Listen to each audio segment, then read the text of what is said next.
iniciar. Pessoal, então, semana que vem é a nossa prova, né? Segunda parte da N2. Portanto, hoje, né, vamos terminar algumas coisinhas que faltaram e, novamente, no caso, focar naquilo que falta, né? Já que é um tema novo e um pouco essa questão da eletroquímica é um pouquinho complexo, mas assim, nada tão difícil. Não sei como vocês estão nas atividades, se conseguiram fazer. A gente também pode conversar sobre isso. Às vezes, capaz alguém não conseguiu entender, né? No caso, pode falar também que a gente fala, no caso. Tá bom? Bem, pessoal. Bem, então, a gente colocou isso como eletroquímica 2 porque a gente foi vendo que tem algumas coisinhas, né, alguns conceitos que precisam ser também novamente falados, capaz de outra forma, né? Já que essa questão da eletroquímica, ela é muito envolvida com as pilhas, né, no caso, ou também chamadas de células galvânicas, enfim, que nós já tínhamos conversado, né? A gente falou na aula passada, nós falamos bastante sobre o que era, no caso, a pilha de Daniel, né? No caso, que é uma das principais. Então, já tínhamos falado dos conceitos que a gente precisa entender, né? Já que isso aqui envolve processos, no caso de oxidação, redução, no caso, reações reações de oxidorredução e número de oxidação. O número de oxidação, NOx, ele é muito importante quando a gente for determinar, no caso, quem que é o agente que está se reduzindo, quem está oxidando, enfim, durante os exercícios, né? Tem um exercício que eu encaminhei para vocês para a nossa atividade da semana passada. Então, essa eletroquímica, a gente vai ver alguns conceitos onde nós já falamos, né? Então, vamos ser como também um tipo de revisão. Então, pilha, primeiro, né, especificando que como a gente gerar, né, a gente vai transformar, tem um processo de transformação e de geração de energia elétrica ou corrente elétrica, através de uma força eletromotriz, né, e tudo isso que nós tínhamos conversado, mas aqui o que nós tínhamos falado era que assim faltou assim como é que ele é produzido, né? Obviamente através de um circuito de uma maneira bem simples, né? Mas isso envolve também o quê? Ela envolve se a gente for falar hoje, né, o uso de energia, né, que você usa, que é o uso que todo mundo usa, nós estamos falando de quê? De modelos, de maquetes maiores, né? No caso, não é uma simples pilha. Hoje, no caso, nós produzimos energia através de geradores, no caso. Esses geradores, podemos falar de geradores elétricos também, que transformam energia mecânica em energia elétrica, tá? Isso aí no caso, é um tipo, né? No caso de corrente elétrica, como é produzida. Mas aqui nós estamos falando já, no caso, através da eletroquímica, já envolve o quê? Envolve a geração a partir de quê? De energia química e sua transformação em energia elétrica. E aí está envolvendo quem? Aí estamos se envolvendo praticamente, né, no caso, deixa eu até marcar aqui, aí está envolvendo o quê? Baterias e pilhas. E porque elas possuem que substâncias, no caso, químicas. Então tem o quê? Está tendo reações químicas, tá?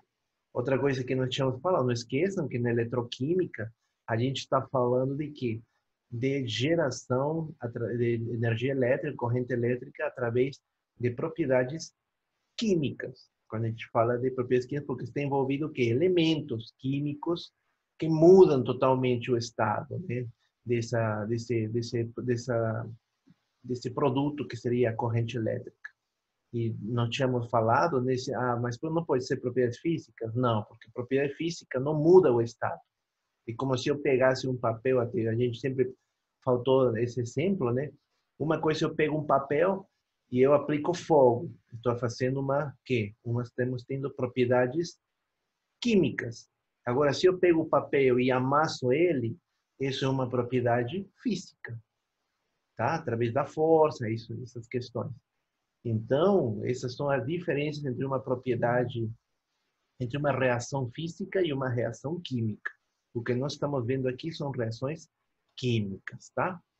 Beleza, então acho que ficou claríssimo. Caso caia na prova, né? Vai que cai, né?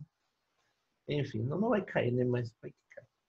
Tá, então essa eletroquímica que nós estamos falando, né? Nós tínhamos já falado o conceito, que assim, simplição é geração de corrente elétrica. Mas ela vai um pouquinho além, né? Já que ela faz parte da química que trabalha com o uso de reações químicas espontâneas, já que isso aí é espontâneo.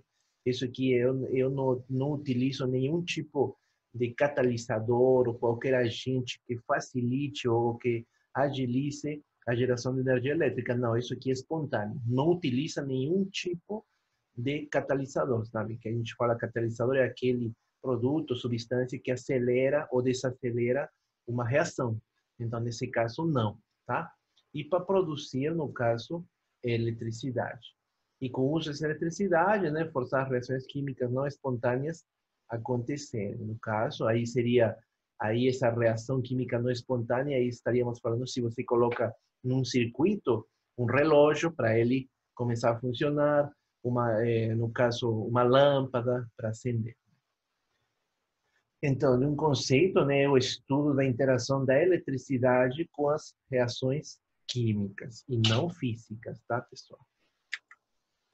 Os procedimentos que nós tínhamos falado, né, nessa eletroquímica, né, permitem, no caso, trabalhar uma infinidade de aparelhos que hoje em dia são muito utilizados, já que na eletroquímica trabalha em substâncias, né, e quando a gente trabalha, no caso, com substâncias fluídas do corpo, elas também ajudam a obter resultados, no caso.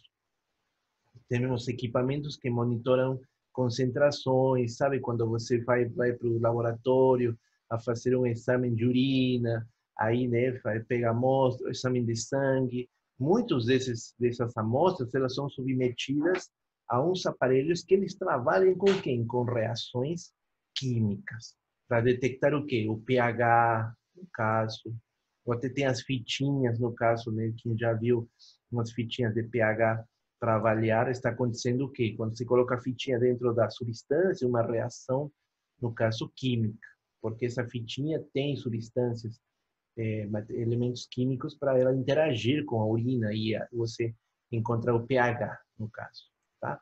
Também são utilizados para o monitoramento cardíaco e cerebral, essa é a mais bacana, né, no caso, porque, enfim, nos hospitais, nas UTIs, eles utilizam bastante. Não colocam, né, os eletrodos quando vai fazer um eletrocardiograma, quem já fez alguma vez, ou um eletroencefalograma, mesma coisa, eles avaliam através desse aparelho.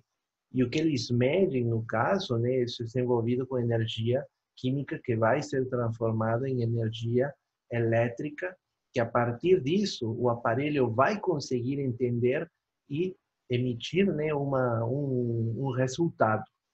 Mas isso está tudo envolvido com técnicas de eletroquímica. Então, são reações químicas que trabalham constantemente. Nós já tínhamos falado disso, desta parte aqui, né, daqueles conceitos que a gente falou, né, oxidorredução, né, no caso, entendimento das reações eletroquímicas, tá? Já que a formação de corrente elétrica através de energia química, tá? A energia química quem dá são os reagentes que nós trabalhamos.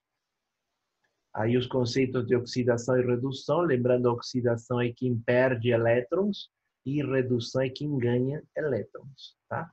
O conceito de agente oxidante e agente redutor, que aí é diferente do anterior. O agente oxidante, o que vai puxar os elétrons para ele, e o agente redutor que perde, no caso. No caso, então, como a gente fala, né, é ganho ou perda de elétrons. Se você observa aqui essas substâncias, esses elementos aqui, sódio e cloro, duas substâncias totalmente diferentes uma da outra, no caso, mas que quando elas interagem, elas nos formam, né, um produto bem conhecido, como é o cloreto de sódio, né, sal, e sem nenhum tipo de mudança, que seria diferente. O cloro, ele é um gás tóxico, sozinho, só cloro, ele é tóxico. E o sódio, ele é um elemento químico que ele é muito perigoso também, porque ele produz, no caso, quem já alguma vez viu, no caso, ele pode, faz queimadura, ele queima. Se você jogar um pouco de, no caso de sódio metálico, na água, ele explode, tem uma reação, liberação de energia. Então, você pensa que esses dois elementos por si sós, eles causam estrago na saúde, no caso, e no meio ambiente também. Mas quando você junta esses elementos, quando os dois, um ganha e outro perde elétrons, eles chegam a um equilíbrio e muda totalmente as propriedades desse elemento, que agora é cloreto de sódio, né? Então, tem perda ou ganho de elétrons, são reações iônicas, um átomo cede definitivamente elétrons para o outro. Que no caso, a gente vai ver, né? No caso, acontece no sódio e entre o cloro. O cloro, né, que ele está certinho, né, com seus 7 elementos, só que ele, quando entrar em contato com o sódio, aí os dois vão se equilibrar, aí no cloreto de sódio. Então, aí podemos observar que o sódio, ele perde elétrons, então ele está em um processo de oxidação, ele cede aquele seu único elétron, já que ele tem esse número de oxidação 1, né? E o cloro é o que ganha. Para quê? Porque ele tem 7, né? 7. Mais um que ele vai ganhar, ele vai estabilizar e vai cumprir aquela regra, né, dos 8. Então, aí ele vai se equilibrar, no caso, e formar o cloreto de sódio, que é aquilo que nós tínhamos falado anteriormente. Tudo certo aí, pessoal? Estão bem aí? Dúvidas, só falar, tá? Tudo certo, tudo certo. Bom, os conceitos já nós falamos, né, no caso sobre oxidação, redução, reações de óxido-redução, capazes de que são aquelas onde há troca de elétrons entre os compostos que estão sendo testados, né, ou que participam da reação. São estas trocas de elétrons que explicam reações eletroquímicas, no caso. Quem já fez só um exemplo que eu estou vendo agora, né, você faz sabão. Quem já fez sabão, a mistura de vários componentes, né? Tem óleo vegetal, óleo animal, com soda cáustica, que hidróxido de sódio. Então, aí o que acontece? Quem já fez alguma vez, o amado de vocês que fez, obviamente não tem muito a ver, mas tem a ver com o quê? Com reações de óxido ou redução. Então, o que vai acontecer? Vai ter liberação de energia por causa da soda cáustica, que é hidróxido de sódio, e na interação com, no caso, com os óleos vegetais, tá? Então você percebe que essa energia, no caso, eletroquímica, ela sempre, ela química, na verdade, ela está em qualquer processo, em qualquer mistura que você faz. Obviamente que são mais notórias, no caso. O agente oxidante, isso aqui é capaz a gente não esquecer, né, no caso, agente oxidante é o elemento que provoca oxidação, é o elemento que provoca oxidação, é aquele que sofre redução, tá? Não esqueçam isso. E o agente redutor já é o que provoca a redução e aquele que sofre oxidação, tá? É um pouco diferente do que a gente viu aqui. Oxidação é a perda de elétrons em uma reação química. Oxidação é o elemento que provoca a oxidação, é aquele que sofre redução. Agente oxidante é um pouco diferente de oxidação, do conceito de oxidação, tá? Não confunda, que às vezes a gente confunde. Isso é assim, natural, acontece isso. Já aconteceu comigo quando era estudante, eu confundia bastante esses conceitos. Tá? Então, leiam bem, tentar interpretar melhor essa questão. É só observar, né? Bem, além disso, pessoal, e que essa parte que nós estamos tocando vai ser o início da aulinha que também a gente vai falar hoje, que é sobre corrosão. que também, quer ou não, é um processo de oxidação assim, acelerado, né? Quem já viu corrosão, ou normalmente a gente fala, está enferrujando, mas o nome mais correto é corrosão, tá? Isso a gente também vai ver. Isso parte a partir dos processos de oxidorredução, que a gente vai falar que também está envolvido como semi-reações, tá? Quando a gente chama de semi-reações, essas semi-reações são utilizadas para facilitar o balanceamento de reações de oxidação, basicamente. Então, iniciamos primeiro, né, com um elemento, no caso, esse magnésio. Temos duas moléculas de magnésio aqui, mais oxigênio. A gente vai formar o quê? Um óxido de magnésio, no caso, né? Então, o que teve? Teve uma redução, porque você percebe que o magnésio, no caso, ele, na verdade, o oxigênio ele perdeu, teve uma redução. Então, esse oxigênio, esse óxido de magnésio, ele tem um número de oxidação, não sei se dá para ver, vou tentar aqui. Aqui. Observa, esse magnésio, o magnésio, ele tem um número de oxidação zero, ou seja, uma carga líquida zero, ou seja, ele está estável. Mas quando entra para se associar com outro elemento, que no caso o oxigênio, aí vai ter perda, no caso, né? Então vai ter uma oxidação que está acontecendo. Vocês estão vendo, né? O magnésio vai se oxidar e ele vai passar a ter um número de oxidação já não de zero, sino de mais 2, tá? E já o oxigênio, ele está se reduzindo, uma reação de redução. Então, ele está ganhando elétrons, tá? Então, aí também temos uma coisa interessante, né? E por que essas semi-reações? Para depois, no caso, quando elas forem a trabalhar com outros elementos, né? No caso, na formação da pilha, que a gente vai falar daqui a pouco. Então, aqui o que estamos falando agora, né? O magnésio transformou em magnésio 2, uma oxidação, e o oxigênio, no caso, que ganha, né, 4 elétrons, então ele vai sofrer uma redução, no caso.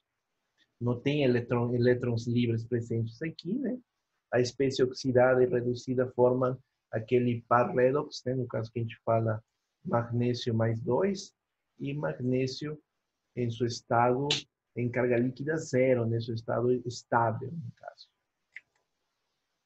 Essas semi-reações também a gente vai encontrar, né? Temos semi-reações de oxidação somente e semi-reações de redução. Aí, quando a gente soma, no caso desses dois tipos, no caso, elas não se expressam a redox completa. Expressa o quê? Toda a reação de oxidorredução completa. Mas, professor, não é a mesma coisa? Sim, é a mesma coisa, só que aqui a gente faz passo a passo. Primeiro começamos com oxidação, depois vamos para a redução. São semi-reações. Para entender bem como que é os processos de oxidorredução. Mas se você não já saber mesmo, né, a gente pode utilizar com as fórmulas que a gente fez na aula passada, né, diretamente, no caso que a gente usava o zinco e o cobre, né, também pode ser diretamente. A gente só fala que pode ter semi-reações para entender melhor os processos de oxidação, tá? E no caso, a gente como poderia simplificar essas reações? A gente pode fazer um experimento, no caso, né? Mostrando nessas semi-reações, uma reação de solução com prata, não esqueçam a prata é Ag, aqui não dá para escrever, e com cobre, que é Cu, né? Enfim, aqui nós podemos observar que aqui no primeiro beker, está mostrando, ele tem, no caso, a prata. No caso, aí observa essa solução de prata, né, vai estar com um fio de cobre. Na verdade, aqui o fio de cobre está uma solução, aplicaram uma solução de quê? De prata. Observa o que está acontecendo. O que está acontecendo aí? Lembra que a gente tinha visto que na pilha tinha o zinco e o cobre, né, no caso. E o que acontecia com o cobre? Ele começava a crescer, né, no caso. Então, ele está tendo um aumento no caso de oxidorredução, na verdade, redução nessa última estrutura, como podemos observar aqui, né, nessa, deixa eu marcar. Isso é um experimento fácil, né, no caso, se tudo der certo, né, a gente voltar até nossas aulas, eu estava pensando em fazer esses experimentos facinhos, porque aqui não tem muito segredo, né? Só para mostrar a vocês como que acontece esse processo. E se eu deixar aumentar, no caso, a quantidade da solução, no caso de cobre, né, ou qualquer tipo de solução, a gente pode falar que é um tipo de corrosão também que está acontecendo. Tá? Bem, aí estamos falando, né, que está acontecendo quando a gente submerger, né, esse, no caso, na solução de prata, um fio de cobre. Né? Um fio de cobre, inicialmente liso, apresenta franjas brancas, né? Quando se coloca a solução de prata, apresenta uma coloração azul, né? Você pode observar, né? Que a coloração se torna azul. Essa solução indica a presença de íons cobre. Desculpa aqui. Então, você vê a solução é quase que transparente, mas quando entra em contato com a prata, o que acontece? A prata se oxida e o cobre se reduz. E a solução que está aqui, ela se torna azul, por causa, no caso, do cobre, da concentração, tá? Porque a presença de íons cobre presentes, tá? Isso até tínhamos visto na prata que era 5 com cobre, né? Só que lá era um pouco diferente, porque aí a solução de sulfato de cobre, ela se tornava cada vez mais transparente. Aqui não, porque a prata que vai oferecer essa cor. É diferente, a prata do 5. Aqui a reação, se a gente coloca uma semi-reação, então, partindo do cobre, ele vai se transformar em quem? Em cobre mais 2, então perdeu elétrons, né, que estava estável, ele foi para mais 2, o número de oxidação, o NOx seria quanto, pessoal? Seria 2, né? No caso, 2 elétrons, no caso que ele está perdendo, né? E aí teve um processo de oxidação. Já na outra semi-reação, né? No caso aqui, a semi-reação de oxidação, e essa outra com a prata vai ser uma semi-reação de redução. Na qual a prata, que estava mais 1, o número de oxidação da prata aqui agora, ela era mais 1. Ela passou agora a quê? A carga líquida zero. Então, ela ganhou e ao ganhar, ela se estabilizou. Então, teve um processo de redução, no caso. Agora, se a gente colocar já tudo que tínhamos visto na aula passada, né, uma reação já de maneira global, a gente já fala da seguinte maneira, essa parte que eu estou marcando aqui para vocês.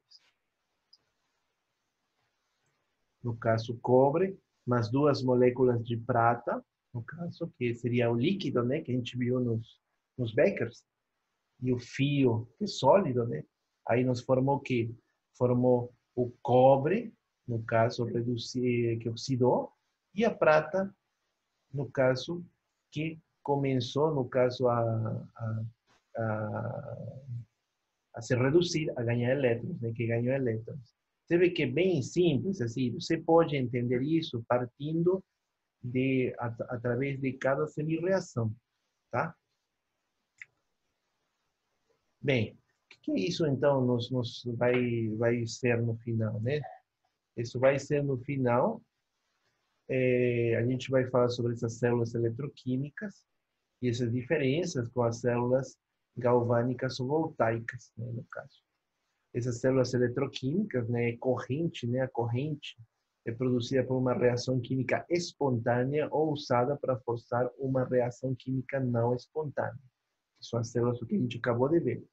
Agora, nas células galvânicas ou voltaicas, são células onde ocorrem reações químicas espontâneas para a produção de corrente elétrica. Então, você vê a diferença, né? Aquilo que nós mostramos aqui antes, isso aqui é tudo do tipo eletroquímico. Mas eu quero gerar aqui, então, professor, aqui não produz energia, corrente elétrica? Ainda não. Aí a gente precisa mudar o tipo de célula para transformar ela numa célula galvânica ou voltaica, que aí estamos falando daquilo que iniciamos, né? As pilhas, as baterias celular, bateria. Até que eu tô com a minha, né? Aqui, ó, do meu notebook, que viciou, né? Então, essa bateria, né, que estávamos falando, esse aqui de lítio. Lembra que o lítio era um bom elemento, né, para fazer, porque ele carrega bem mais, ele consegue carregar e produzir mais corrente elétrica do que se eu fazer uma bateria de zinco ou uma bateria de cobre. Aí não dá certo. Mas lítio, lembra pela tabelinha que a gente viu? Aí a gente consegue melhorar essa característica. Tem outros novos agora, lítio com associação, se eu não me engano, com neon, enfim. Então, observa essa diferença, pessoal. Então, imagina que a gente conversa em um teste, alguma coisa, a gente fala, qual que é a diferença entre células eletroquímicas e células galvânicas ou voltaicas?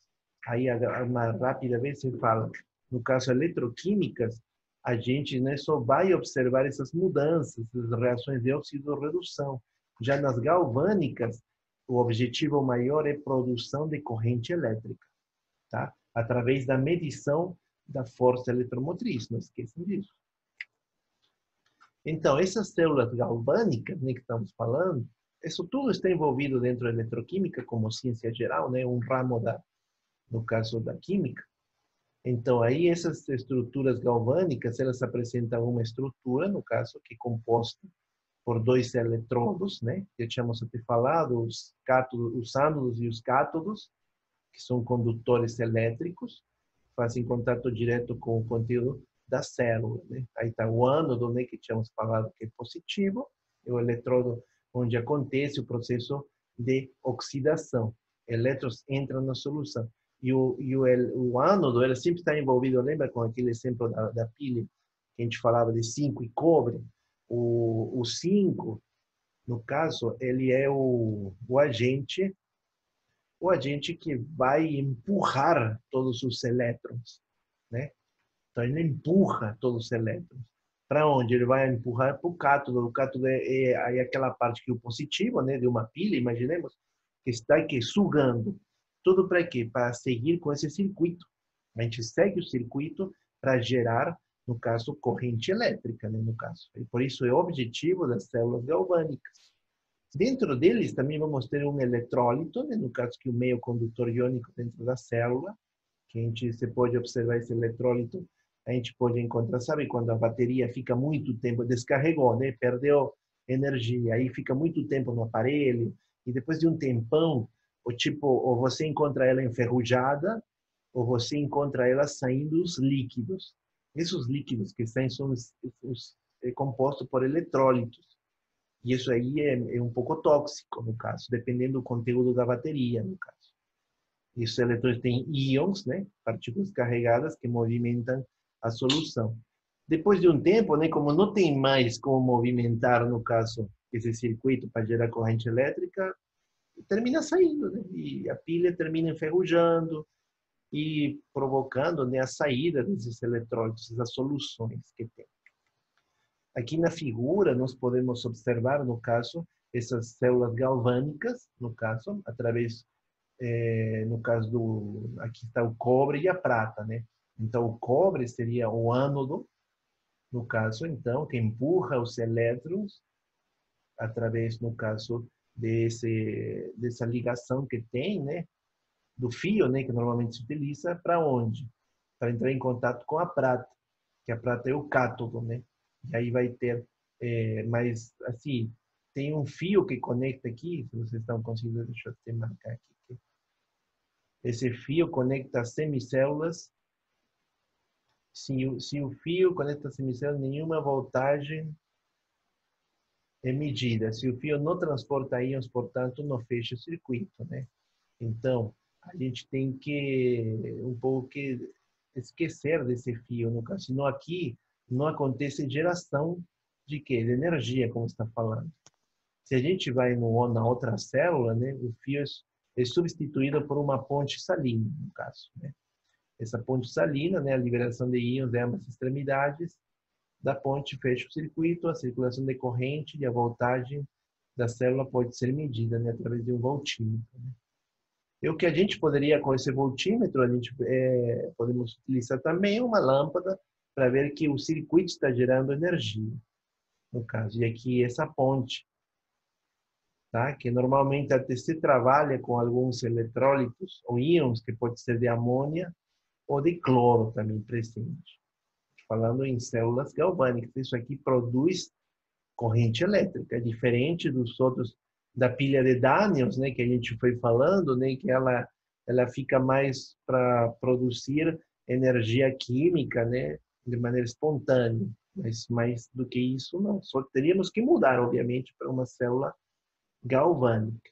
Então, pessoal, até aqui seria essa parte, no caso da eletroquímica, só repassando, né, e voltando para ver alguns conceitos, né, que isso vai fazer parte da sua prova, tá? Vamos entrar, está faltando 6 minutos, tá? Vamos ver até onde chega, se no caso não terminarmos, acho que não vamos terminar, né, nesses 6 minutos, a gente vou mandar novamente o link, tá, pessoal? Então, a corrosão, no caso, como tínhamos falado no início, né, a corrosão primeiro é um processo espontâneo, tá? Que mais? Aí a gente estava falando, quando fala de corrosão, né, ou aquele clássico, está enferrujado, no caso, né? É na verdade, uma associação, né, entre um metal com um eletrólito. No caso, normalmente, isso acontece quando tem água por meio, para acontecer os efeitos de corrosão. Então, a corrosão é um processo espontâneo, como eu falei, contato do metal com o eletrólito, que vai provocar umas reações anódicas ou catódicas. Ela é frequente na natureza, tá? Precisa de água para ocorrer, observa a reação, né? No caso, água em líquido, ela vai perder, no caso, ela vai oxidar, vai perder os seus elétrons, no caso, então, e esses elétrons que vão dividir em hidrogênio e esses radicais hidroxilas são os que provocam, assim, a água separada é o cão, porque aí vai provocar o ferrugem, no caso, no metal, no aço que estiver acontecendo. Tá, entendeu? Então, aí vai formar o que a gente chama uma pilha de corrosão, tá? E o que a gente chama o ferrugem, né, no caso. Esse ferrugem. Aí temos que, basicamente, aqui interage entre o metal, a gente falou do ferro, vamos falar do ferro. No caso, ele vai se oxidar, então vai se tornar em ferro 2 mais 2, número de oxidação mais 2, e os elétrons que ele está perdendo, né, porque ele está oxidando. E ele vai entrar em contato, esse ferro que está, no caso, perdendo elétrons, vai entrar em contato com o quê? Com a molécula reduzida de água. Então, vai entrar em contato com esses dois elementos. E aí que é o problema, tá? Aí, como fala, né, nesse processo, os íons ferro migram em direção à região catódica, então está indo de esquerda para direita, falando, né, na pilha, enquanto os íons hidroxila, que são OH, hidroxila, direcionam-se para a parte anódica. Assim, em uma região intermediária ocorre a formação do hidróxido ferroso, que é o ferrugem, né? Que é a corrosão, no caso. Então, a gente trabalha bastante com esse ferro, que geralmente a maioria dos elementos que a gente tem, né, de aço, né, no caso, elas são aleações, né, que contêm ferro. Então, vai ter esse ferrugem. Agora, se for de outro material, titânio, alumínio, né, aí não acontece isso. Por mais que chove, né, aquela coisa, né, você deixa a churrasqueira, aquela antiga, né, de aço, e você deixa na água, aí já era, né.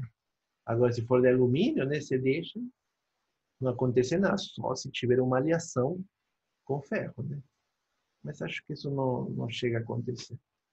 Bem, então, se imaginemos que podemos resgatar dessa parte aqui, podemos resgatar que, no caso, a ferrugem faz parte do processo de corrosão e ela envolve o quê? Envolve um metal e um eletrólito. No caso, o metal é quem? O ferro. A gente vai falar de outros também, tá? Mas o ferro é principal. E que eletrólito? Eletrólito vai vir de quem? Da dissociação da água, quando ela no caso, como está mostrando, vai reduzir. E essa água, H2O, ela vai se dissociar em quem? Em íons hidrogênios que eu estou mostrando, e hidroxilas. E é aí que acontece.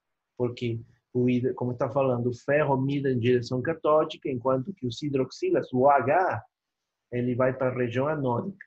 No meio, no meio, né, no caso se forma o hidróxido ferroso, que é a formação do quê? Do ferro com o OH, o hidroxila, formam o hidróxido ferroso. E é aquele ferrugem. Então, quando você está tipo lixando, né, para tentar ajeitar, o que você está tirando da sua placa ou da churrasqueira, que é essa antiga, você está tirando o quê? Hidróxido ferroso, porque teve a reação, no caso, e produziu ferrugem. E isso é uma reação espontânea, tá? Isso. Bem, pessoal, então, continuando, estamos falando, né, sobre a corrosão, que é um fenômeno, no caso, espontâneo, que produz ferrugem, né, ferrujamento, e que no final é uma interação entre quem? Entre, no caso, ferro e água, um metal e um eletrólito, que seria, no caso, o ferro e a água, a dissociação da água em hidrogênio e hidroxila. Que no final, esses dois vão se encontrar, o ferro e o hidroxila, para formar o que? O hidróxido ferroso, que não é nada mais que a ferrugem. Então, a ferrugem é um meio com baixo teor de oxigênio, né, obviamente, porque não interage, né, no caso, o oxigênio, já que quando teve a dissociação, no caso da água, né, só formou um grupo hidroxila, né, que vai interagir com o ferro. No caso, como está mostrando aqui a reação. Mas também ela pode ter um alto teor de oxigênio. Isso vai depender muito do meio onde ele... Tem mais gente? Tá. Vai ter mais, mas também pode ter um baixo como um alto teor de oxigênio, mas aí depende no caso. Mas como, professor, a gente identifica e faz essa comparação? Geralmente, quem já viu, quando tem imagina, você coloca na sua casa, aqui no Mato Grosso, você coloca para uma coisa para enferrujar. Ela é diferente se você vai aonde? Na praia. Na praia enferruja bem mais rápido, na praia enferruja, né, bem diferente que aqui. Por quê? Porque tem, né, alto teor de oxigênio. Ah, mas aqui não tem, pessoal? Não, não é que aqui não tenha, mas isso está também regido pela questão das pressões, a pressão atmosférica. E no caso no litoral, né, que eu estava falando da praia, a pressão atmosférica é zero. Então, o alto teor de oxigênio é bem maior do que a gente que está aqui, né, em Mato Grosso, aproximadamente uns 500 metros. Não sei quantos metros sobre o nível do mar é, né? Agora, imaginemos, estamos lá no meu país, no Peru, 3.500 metros. A ferrugem demora bem mais para acontecer. Então, a ferrugem tem pouco oxigênio, por causa, né, que está à altura. Agora, em países, né, que tem baixa metros sobre o nível do mar, a ferrugem vai aumentando, no caso, né? Então, tem um alto teor de oxigênio. E a gente simplifica eles com essas reações aqui, né, no caso. Estamos mostrando.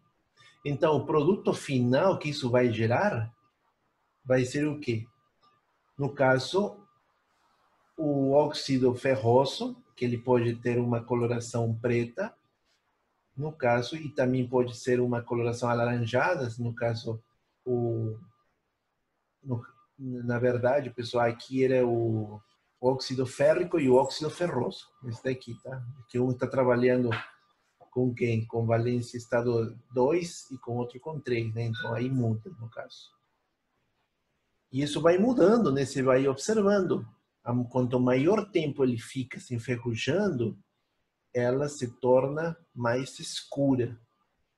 E quando é mais escura, né, a gente está falando de baixo teor de oxigênio.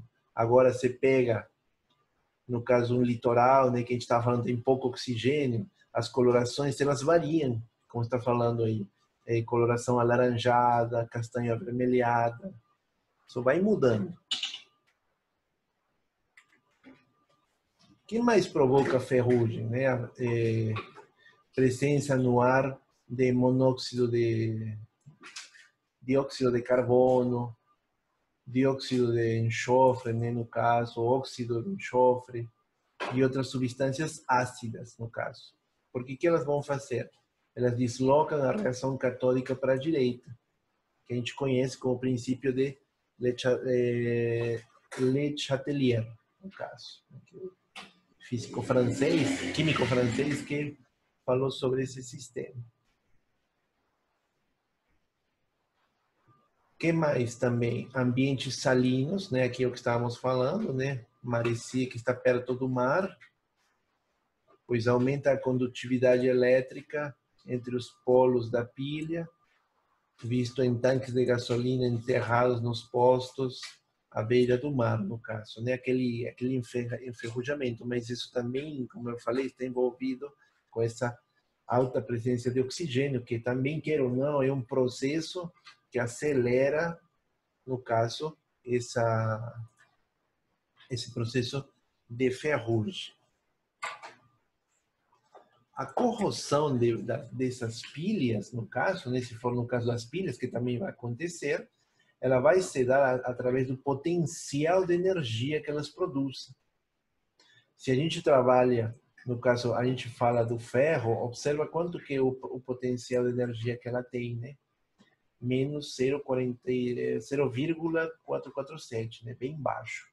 Agora, se a gente fala do cobre, ele tem um maior, porque ele não está negativo, né? Ele está positivo, então ele produz, no caso, um maior grau de ferrugem. Por isso, o cobre também é outro que é favorito para também sofrer ferrugem, né? E se você vê na imagem, essa interação deles dois vai provocar. E aquilo que você está falando, como se forma ferrugem, né? Tem o ferro, no caso, entra em contato com, no caso, com os hidroxilas ou com os oxigênios, né, que estão presentes aqui, e me formam aqui essa deposição, esse precipitado aqui embaixo, que é o hidróxido ferroso, no caso.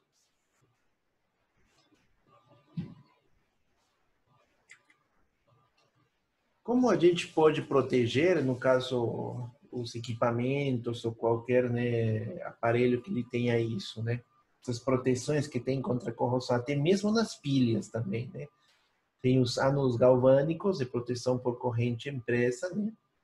Que minimizam os efeitos da corrosão. Então, eles evitam, no caso, a ligação, a formação desse óxido ferroso, no caso. Esses ânodos galvânicos, e temos a proteção por corrente impressa, no caso que é a galvanização. A gente pode encontrar isso também nos como chama, aqueles motorzinhos, não sei se alguém já pegou alguma vez um motor, quando você retira as camadinhas, elas têm bastante cobre envolvido, né, com um araminho, né? Então esses, eles têm uma proteção, no caso, que a gente fala um processo de galvanização. Todo mundo está me escutando aí, pessoal?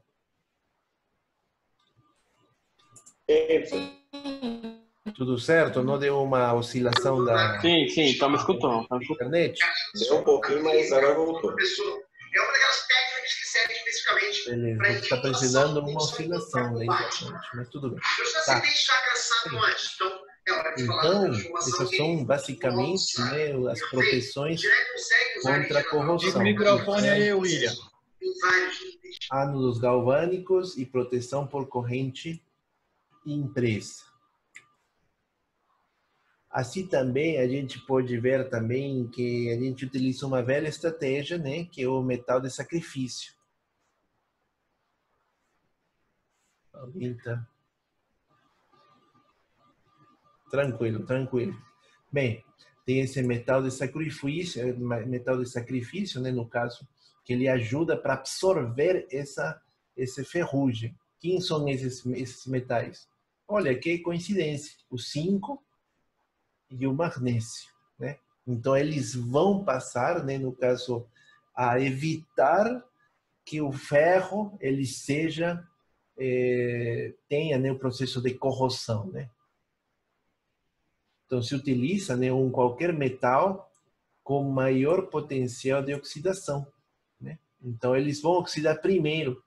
E isso é bom porque ao oxidar primeiro, né, você até consegue observar e perceber, né, no caso. Então, são os metais de sacrifício. Mas quais são os metais de sacrifício para evitar a corrosão? É qualquer metal com maior potencial de oxidação que o ferro. Então, no caso, de exemplo, zinco e magnésio. A galvanização, né, aquele processo que estamos falando, né, um processo de recobrimento de metais com outro metal usando eletricidade, que é o processo de eletrólise. A gente utiliza bastante que é o zinco e o cromo. Sempre o cromo também bastante utilizado, né, nos processos de galvanização dentro do quê? De outros metais, né, como o cobre, no caso. Então, esses dois, eles ajudam, né, a evitar também os processos de corrosão. Também são bons. No caso, a zincagem, né, que utiliza o zinco, né, um processo não espontâneo, já que você está utilizando o zinco, né, é depositado sobre a barra de ferro através da corrente elétrica, né? Então, não é espontâneo. Então, você pode observar na figura que temos o ferro, né? Toda essa estrutura é um ferro, e na parte de cima que eles são utilizados, você se protege, né? No caso, com zinco, para evitar a entrada, que muitas vezes a gente fala, né? De umidade, né? E tudo isso que vai provocar, mas na verdade, né?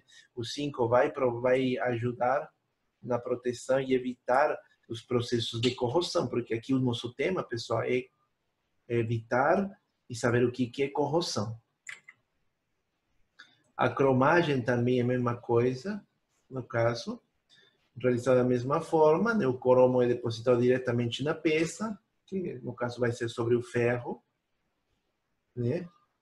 Aí temos esse processo, né, dessa cromatização, utilizada após a zincagem, nesse caso o material é protegido por um filme de óxido de cromo, né? Ou de cromo 3 ou de cromo 6, né, no caso, que a gente chama passivação, né, para aumentar a resistência à oxidação. Então, entre aí eu te falo, no caso, a cromagem e a zincação, qual que seria melhor? No caso, quando interage com o cromo, né, a cromagem, porque além da zincagem, você vai ter uma camada de cromo que ajuda contra os processos de corrosão, né? Observe aqui no exemplo, né, que a gente está falando uma peça cromada. Ela tem cromo, somente cromo, tá? E por dentro tem a estrutura também, né, que é de ferro, no caso, para dar dureza, né? Agora, aqui podemos uma peça, no caso, cromatizada, na qual tem, né, uma estrutura fina metálica de cromo, no caso envolvendo esse ferrugem, né? Desculpa, que ferrugem, o ferro, no caso, está envolvendo esse ferro presente. Aí, aonde que se utiliza isso? Geralmente, no caso, esses aparelhos, imaginem barcos, no caso, estruturas que andam no mar, né, que tem bastante contato com água, nos geradores hidroelétricos, também se utiliza bastante esse tipo de proteção contra a ferrugem, contra a corrosão, tá? Lembra que tínhamos falado da passivação, né? Uma proteção realizada através de filmes ou óxidos metálicos, na qual já tínhamos falado um pouquinho desse alumínio, né? Através, no caso, do óxido de alumínio 2, né? Que então de oxidação 3. Tá, então esse óxido de alumínio ele também protege, porque esse alumínio vai entrar em contato com o oxigênio do ar e o alumínio se oxida formando imediatamente uma película que protege a superfície do material da continuação do processo oxidativo. Geralmente até em componentes do computador, eles também têm bastante desses processos de proteção contra a ferrugem, tá? Mas, professor, isso vai proteger? Sim, vai proteger, mas não pensa que nunca vai chegar um momento que vai enferrujar mesmo e não tem como. Não tem como evitar isso, porque o alumínio é somente para bloquear por um tempo, né? Mas, na real, depois que o alumínio enferrujar, aí pega né, os outros metais, né? Tem também o ferro e aço, né? Não podem ser protegidos desta forma, pois os óxidos são porosos, né? O que facilita a formação, a desintegração, a dissociação do ferro, formando, né, esse que tínhamos falado, esse hidróxido ferroso, né? Então, o oxigênio passa, né? Além da sincada cromatizada, o aço pode ser recoberto por um filme de estanho. De estanho também. As pilhas também têm esse estanho envolvendo, né? Então, você observa que a corrosão,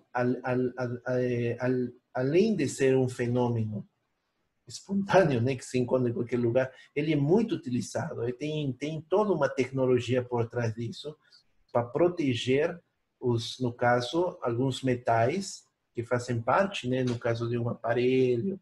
Imagina, no caso, quem já passou por algum hospital e você vê aqueles monitores, tudo o que estávamos falando, né? Eles, com o tempo, dependendo do local, eles estragam, muitas vezes pela corrosão que eles sofrem nas peças. Como eles trabalham, como eu estava falando, com energia química, que depois se transforma em energia mecânica, então pensa que acontece, né? A gente pensa, mas como que enferrujou se aqui não caiu água? É o primeiro que a gente pensa, mas não percebe que esses aparelhos, eles trabalham com esse tipo de energia química. Então, eles vão sofrer, no caso, corrosão. Isso é fato. Tá?